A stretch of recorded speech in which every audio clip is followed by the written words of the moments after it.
My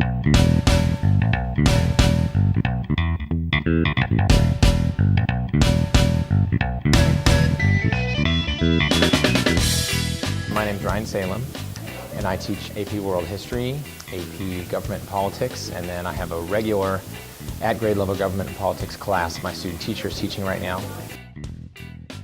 Both government classes will be really heavy on the election today. We're in between the first presidential debate and looking at the bounce from that debate, and then really getting up to the vice presidential debate on Thursday this week. So that will take our current event portion and more. You'll see that especially in second block. And then just trying to get to the final. World history really is a mad dash to the final also. We're going to be doing some things about exploration because of Columbus Day today, so that'll be a really nice connection, and then hoping to get one step closer to getting sophomores ready for the final.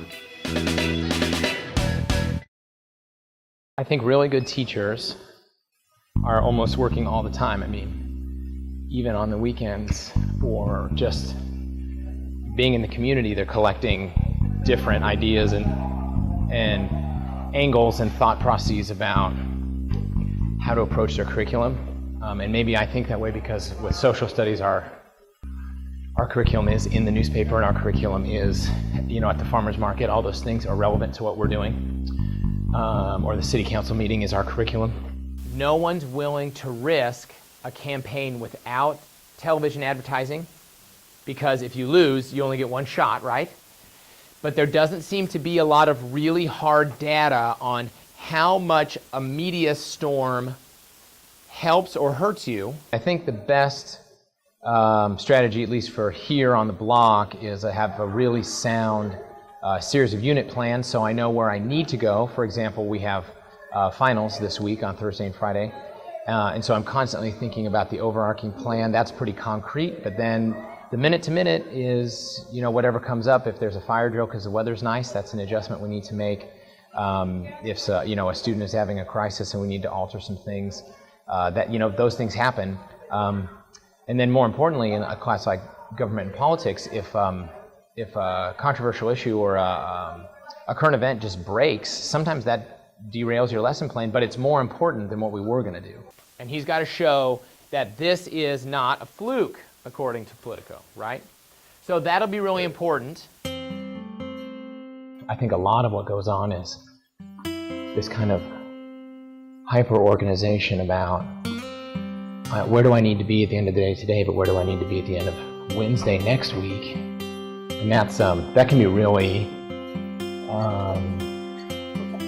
that can be a real mountain kind of internal dialogue for new teachers. It's just hard to get a handle on that. But I think once you are moving forward in your teaching career, I think you can really kind of do that on the fly almost, where you're always kind of thinking about the curriculum and at the same time you're able to kind of navigate where you want to go. So it's that piece that's really a big part for teachers. Like the what thing? The chart thing? Andrew. I think we need to renegotiate what is tardy. When I give the class over to the students, it can be really powerful, but there also are all of these variables. Right. How is probable cause and reasonable suspicion different? Where if I'm just teaching from bell to bell, obviously then I can control all the variables because I know what I want to do and where I want to go, and I know what I'm going to cover. But I think it's way more powerful if we can share the learning with the students. I know that my students are very engaged in technology. Some of the students were using their smartphones to help draw their maps. When is a good time to use them and when is a not good time to use them? Right. And you said now is appropriate? Now is an appropriate time to use your smartphone. For me, that's not a violation of the cell phone policy because they're not texting, they're not on Twitter. They are using it to help their learning. And I think the more we can help students use technology to extend their learning, then we're doing it the right way. I mean, that's the point. Hi, Robbie. Did you accidentally leave class? Okay. You accidentally left class? I love the block. I think it's the chance to be more dynamic than just a regular period is there because you can do all of these things at once. So I can have the students in the book building, like today in world history, kind of constructing these really kind of authentic pieces of work that they're making, but then also we can get back together and have a really linear overview. If we had a 37 or a 45-minute period, we would make the maps one day, and then they would go home for a whole day. Then we'd come back, and I would say, hey, remember your map? And of course they would say, no, I don't remember what we did yesterday.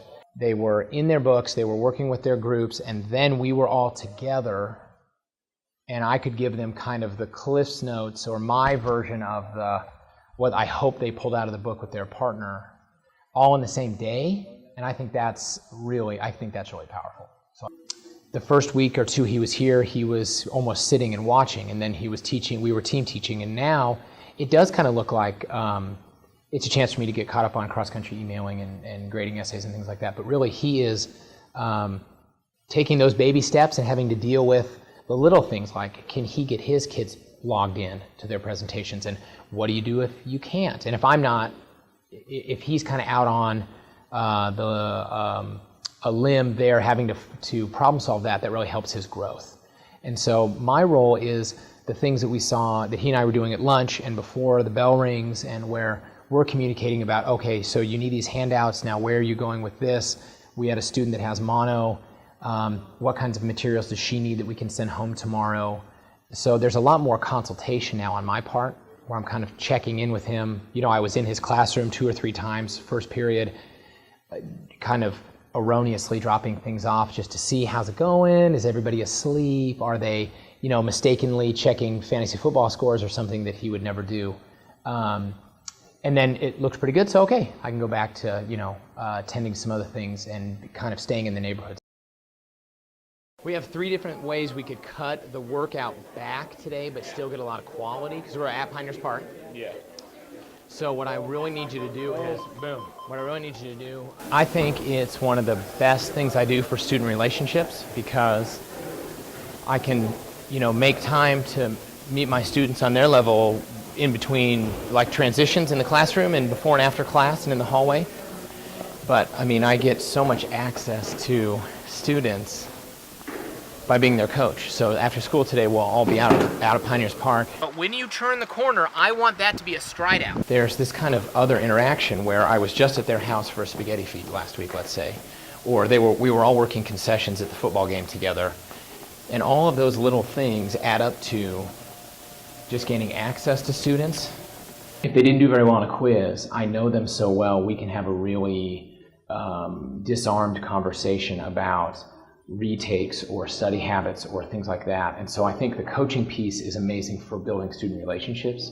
It turns out it's also a huge passion of mine as a runner, but I'm sometimes wonder how other ways to gain access to student lives as well, because I'll have 85 kids, and then of course they'll have 3 or 4 friends where they can say, hey, who were you just talking to? Oh, well, that's Coach Salem. And then they'll say, oh, wait, was he the one at the pep rally who, did the thing with student council? Oh, yeah, he seems like an all right guy. So most of the time, hopefully the relationship building is positive. But that's probably the best part, is just the access to them kind of in an off-guard way, because they're not in class, the bell hasn't rung. But I'm still obviously someone in their lives that's trying to kind of keep them on the road as far as academics go. So I like that. That piece to me is really helpful.